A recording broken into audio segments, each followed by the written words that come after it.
EP maneuvers to differentiate wide QRS tachycardia. The only VT in which H precedes V is bundle branch reentry tachycardia.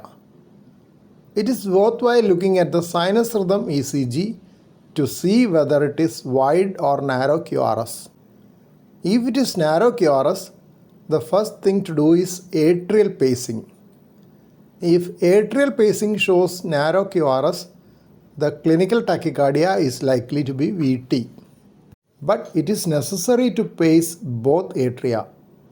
Sometimes wide QRS can occur while pacing from right atrial free wall region due to entry into a Mahaim pathway, which may not be picked up by a coronary sinus pacing.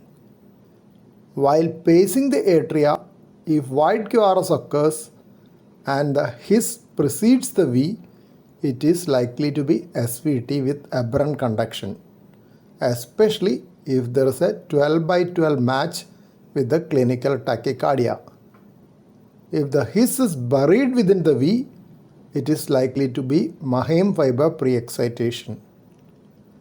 If the sinus rhythm ECG shows wide QRS with 12/12 match with the clinical tachycardia, it favors SVT with aberrancy. Mode of initiation and tachycardia origin.